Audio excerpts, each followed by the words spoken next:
Hello everyone, welcome to this week's edition of Ministry Shift. My name's Charlotte Gompertz. If you haven't seen me and sick of the sight of me already, well done. We're here for another week thinking about how our ministry has shifted, particularly during the pandemic. And this week we're thinking about Easter. It is looming very close. As you can see, I am already Easter ready. Are you? I think probably this is the only way I'm Easter ready at the moment. And there's all sorts of things whirring around my head about how things are going to look over the next couple of weeks particularly, and what is it that my community needs. And I've got a wonderful panel here this morning who are going to help me to have that conversation and process a bit of that information.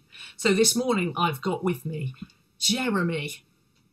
Hi there, I'm Jeremy. I'm the vicar at St. Lawrence Church in Darlaston. More of a kind of inner city sort of place, and quite challenging at the moment. We've also got Marg. Hi, I'm Marg Mattocks, and I'm the vicar of St Nicholas Codsall and St Peter's in Codsall Wood. And we're kind of semi-rural, suburbia, small village type place. Wonderful. And finally on our panel today, we've got Adrain. Hi, Adrain Dormer. I'm the Dean of Lichfield, and I think you all know where the Cathedral is. And I've been here for quite a while, and I am very much looking forward to this Easter in particular.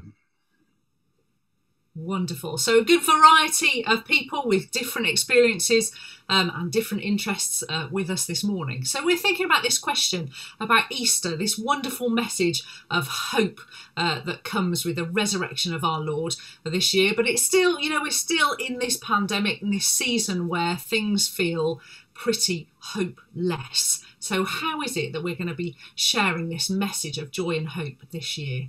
Let's have a think. Jeremy, can you tell me a little bit about what you think your congregation and your community need to hear this year particularly? I think for me, the very central thing of the whole resurrection is the reality of it. That strikes me so many times. When Jesus appears to his disciples, he does two things. He says, "Look at my hands and my feet, and let's have something to eat." Saying I was truly dead, not just spiritually so, and I'm my resurrection body, I'm fully alive, and I need to eat. Feel me, touch me, whether it's at the beach having the barbecue, or whether they're in the upper room, or whether on the road to Emmaus. It's always those two things. I'm saying the reality of that. And I was thinking also about Mary at the tomb after Peter and John had done their running up and down the place. And she's left afterwards. And she'd come especially to find the body of Jesus. She was so busy with that was her prime concern. And so she didn't recognize him until he calls her name. And then everything has changed. Everything is transformed. So for us, I'd like to get that message across that this is the same Jesus. One of the songs we might know is where the words are, the winds and the waves still know his name. He's the same, who can transform, who can bring hope. And it's just connecting with that living Jesus. Not so much the details of the story and the stuff, but that he's the same one who did all that transformation in his time, and really longing to do it in people's lives now. So I think that in a nutshell is really what I want to get across. I love that, and I love that sort of grounded in reality, and not just because so often we can get so spiritual and so kind of out of this worldy. But actually, people need Jesus right here, right now, don't they? So I think that's great. Marg, how about your community? What do you think it is they're needing to hear at the moment? Well, I suppose the image of the rock has really captured me this week. I've been doing some personal reflection on it, and the idea really that something that looks like such a barrier on Good Friday, the rock is rolled over the entrance and all looks lost. And then suddenly there is this wonderful liberation that the rock is rolled and what was a barrier is released, and we get to see that nothing is a barrier to God, even something as solid and heavy as a rock over the cave of Jesus's body. That God actually is out there and alive and working his way, and that he shows that in so many ways. So for me, it's about making sure that people realise that nothing is a barrier to God. And that Easter is all about this hope that where everything looks lost, actually, God wins. God wins. Amen. Amen. That's wonderful. And again, there's this sense of looking at something solid and something real in that rock, really, and just the kind of metaphor of the reality of the good news of Jesus. Adrian, what's it looking like in the cathedral? Hopeful. But I think one of the pastoral imperatives at the moment is probably not to overplay the joy, because that can sound like treacle on top of a great mess of depression. And we are battling against a year's worth of stored bereavement, depression, fragmentation, and all the rest of it. So it's to be able to speak that gospel of hope into some very, very downturned people. And I think partly, we got lots of things going for us in the cathedral because we do things very liturgically. And one of the things about liturgical time is it makes you pace things out a bit.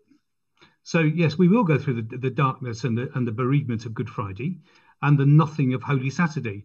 But it's gathering in the dark of Holy Saturday when we start saying some very strange things like, this is the night when first you saved our fathers. So you're on almost on the verge of Passover. We say again, this is almost the night before creation began. This is the night before Christ rose glorious from the tomb. You're actually putting people right there in the bewilderment that perhaps they're in. And it's to take that moment and see the way it's transformed by God's grace into this new day. And it's beyond all our comprehending. And it takes us to a joy that we can't always imagine. But it's there, this is the first, but it takes you through the reality of your experience. And I like the words that have been used already. The substantial nature of our experience gets transformed if we allow it to be by the gift of the risen Christ. That's absolutely wonderful. I feel like I want to sit with that right now for a while, but unfortunately we're against the clock. But I love that sense of engaging people with where they are and where they're actually feeling. It's so important, and throughout this whole thing, in fact, I'm kind of looking back on a whole year now, aren't we, of this? Yeah. And I was really, really aware right at the beginning last year of when I was at college, I wrote a paper about what happened to the church between the wars, so between World War I and World War II, and how clergy particularly just really struggled and really didn't come out very well at the end of the wars, and weren't seen as people who had supported their communities as well as they could have done. And I, for one, was so determined that was not going to be us, that we were almost being given a second chance to step up to the plate and be the people that God called us to be. And hearing your stories this morning of dwelling with your communities and yet still giving that hope, and as Adrian said, not maxing on the joy, because that's just an insult, isn't it, really, but really dwelling with people and holding them close it's just really bringing me hope and joy. So as we think about Easter, I've been thinking about, we're going to be hanging some teaspoons from our prayer tree, but that's a whole other story, because I want to know what you're doing in order to see these things become reality. How is it that you're going to be sharing these messages that you've talked about this morning with your folks? Should we start with Marg? What are you going to be doing? Well, we've done a whole run-up to it, actually, in a way that I probably would not have done before. And so we distributed packs to the community, which have had all sorts of things in them. The people in the church have made little flowers for Mothering Sunday, a palm cross ready with meditations and so on. But I think one of the things we found that's been really successful has been that during Christmas, we planted a Christmas tree outside the church, and with the opportunity for people to bring ribbons in remembrance. And we've done more or less the same thing in this present situation. We've provided an arch and at the side of the entrance of the church. And as people are entering, I mean, I think it kind of goes along with something that Adrian said. As people are entering the churchyard or walking around, it's an opportunity for them to mark a sadness, to mark their grief, but also to mark their thankfulness. And actually, it's been remarkable just standing by people as they put these ribbons on this arch and they start telling the story. And I think that all that preparation will mean that Easter Day will be this message of hope. I think people are looking for something. And I'm finding it fascinating that the question that's being asked about where is God in all of this has come from more within the church than the community. And I've found that is quite fascinating for me. What do us as Christians think has happened over this last year? And why does it seem to have knocked us in that question about where is God? Now, I've done a substantial amount of COVID funerals, I'm sure, like lots of people have. And I've kind of, at the beginning, I dreaded doing the phone call, speaking with the family in this difficult way, but actually not one of them I can ever remember said to me, where is God? And I think that has been a challenge for me. I love the idea for what you said about the ribbons, that there's a huge responsibility for us, I think. I don't like to use the word huge, but it's there for us to be keepers of the story. Yes. For our communities. And we, as the storytellers, we're the ones that get to weave God into other people's stories. What a privilege and what a joy. I'd love to hear, Adrian, what's going on in the cathedral. You've said already, you're very liturgical, particularly over the Holy Week season. There's that wonderful, those hooks to hang things on, and the sort of the wonderful building and the theatre that goes with that. Can you tell us a bit about what's going to be going on in the cathedral? Yeah, I think that the run up this week, of course, we'll be doing playing a full part in the kind of National Day of Remembrance.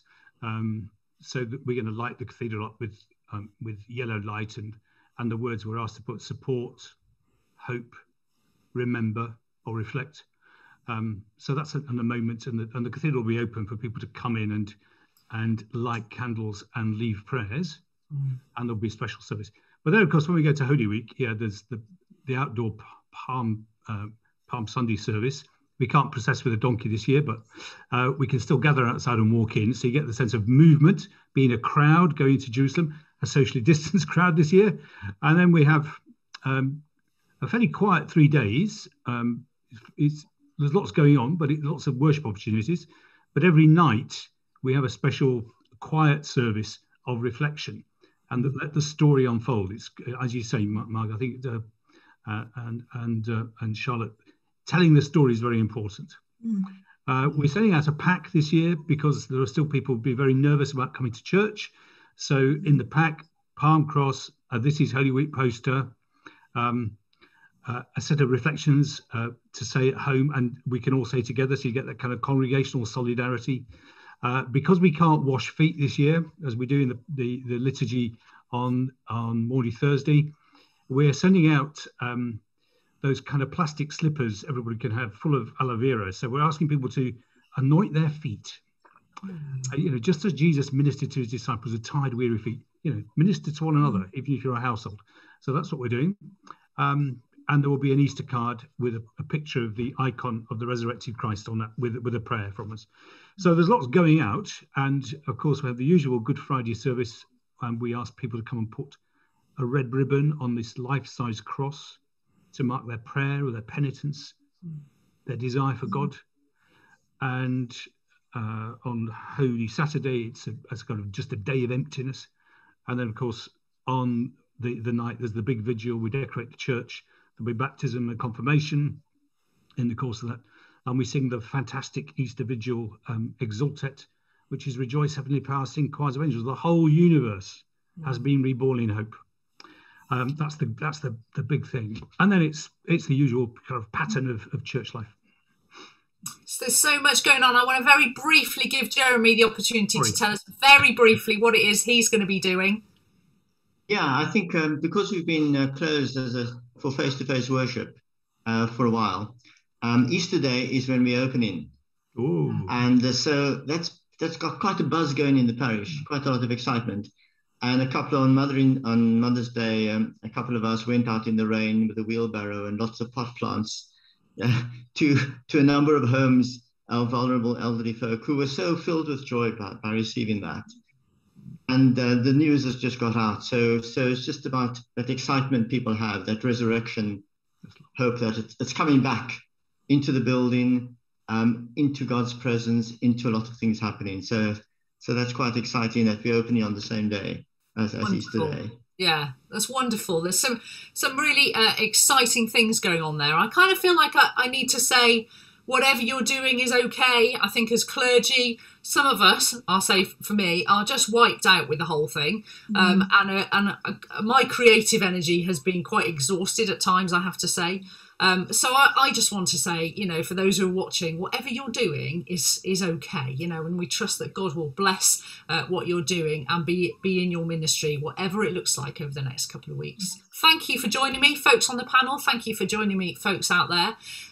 We'd please like and share this Ministry Shift video so other people can have a look at it. We'll be back at the same time next week, and we're going to be looking at feelings and reflecting on Holy Week. So thanks for joining us. See you again. Goodbye.